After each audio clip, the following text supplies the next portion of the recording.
प्रयागराज में सामूहिक हत्याकांड से हड़कंप मच गया है। वहां दबंगों ने एक ही परिवार के 4 लोगों का बेरहमी से कत्ल कर दिया।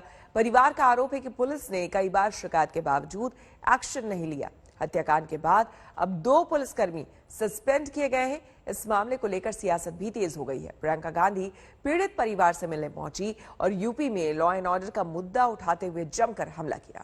हम लोग को मार दीजिए, पर ऐसी मौत हम लोग को नहीं चाहिए। नहीं है, आप इनके ऑप्शन में लगा जा सकते हैं। आप लोग से ज्यादा पीड़ित हम लोग को और पंचायत सुनाई नहीं देगा। हक था, इन लोग की सुनवाई नहीं होगी।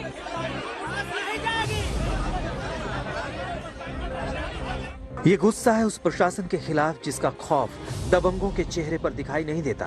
प्रयागराज के गोहरी गांव में पूरा परिवार आज खामोश है। शरीर पर कफन है और सवाल है कि दबंगों में इतनी ताकत कहां से आ जाती है जो पूरे परिवार को मार देता है। पिता की हत्या कर देते हैं, मां को हथियार से काट देते हैं। 10 साल के गूंगे बच्चे पर भी रहम नहीं करते और परिवार वालों की माने तो 17 साल की बेटी की इज्जत तार-तार करने के बाद उसे मौत के घाट उतार देते हैं। 2 दिन से फूलचंद का परिवार दिख नहीं रहा है, तो हमारा हस्बैंड दौड़ते हुए आए और उसके बाद आके ऐसे देखे यहाँ हमारे जेठ जी की हत्या हुई थी। कहाँ पे पड़े थे? जी जी, ये यहाँ पे हमारे जेठ जी पड़े हुए थे। अच्छा, यहाँ पे जी जी। अच्छा। एक यहाँ चारपाई बिछी हुई थी, उनका बेटा पड़ा हुआ था। बेटा पड़ा हुआ था 10 अच्छा। साल का। हाँ हाँ। मेरी जिठानी जी, हाँ। मेरी जिठानी जी यहाँ पड़ी हुई थी। हाँ। और एक 17 साल की लड़की थी। हाँ। उसका यहाँ बेरहमी से रेप हुआ था, वो यहाँ अकेले पड़ी हुई थी। यहाँ बच्ची के साथ रेप की? जी जी जी। हाँ, बहुत अच्छा। बेरहमी तरह से रेप हुई थी। हाँ, और अच्छा। यहाँ पे बच्ची की रेप हुई थी 17 साल की। शहर बदल जाते हैं, नहीं बदलता तो यूपी पुलिस का चरित्र। हत्या होती है, बलात्कार होता है, लेकिन कानून भी उनके साथ नजर आता है जो ताकतवर नजर आते हैं। एफआईआर कराया, कोई इंस्पेक्टर कोई लोड नहीं लिया। फिर 2 महीने बाद फिर उन्होंने घर में घुस के मारा है तो कोई वो नहीं लिया। और ये बच्ची है, इनका बलात्कार हुआ है। अच्छा। और बच्चा गूंगा है, अपाहिज है, उसको मारा गया है। 2019 और 2021 में इन्होंने कुछ लोगों के ऊपर भूमि विवाद में इन्होंने SC/ST के केस लिखवाया है। वो केस देखा गया है। उस केस में कार्रवाई नहीं होने का इन्होंने आरोप लगाया है। इसके बारे में भी हम लोग जानकारी करते हुए तुरंत ही कठोर कार्रवाई करेंगे।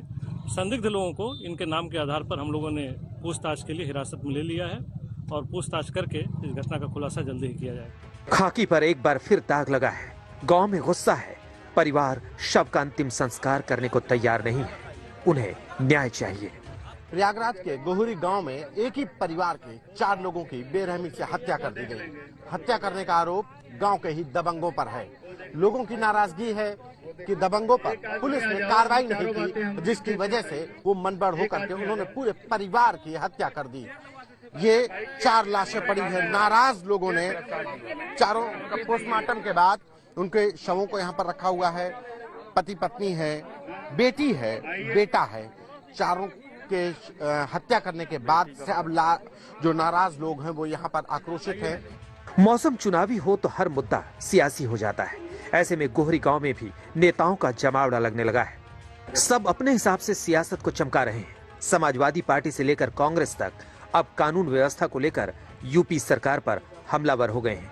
ऐसी परिस्थिति को देख के कि किस तरह से इन लोगों के साथ किया जा रहा है, कैसे चुप रह सकते हैं? और कैसे हो सकता है कि इस देश में आज संविधान दिवस है, इस देश में एक संविधान है, इस देश में के संविधान में लिखा है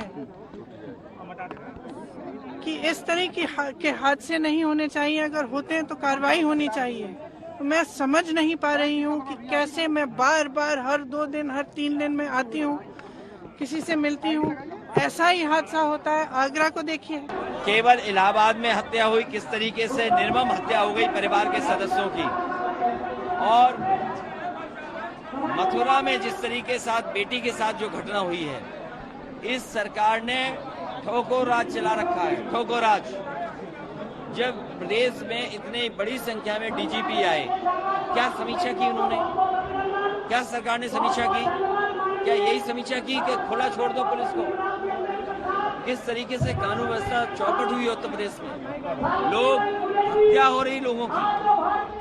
सवाल कानून व्यवस्था का है, सवाल पुलिस के रवैये का है।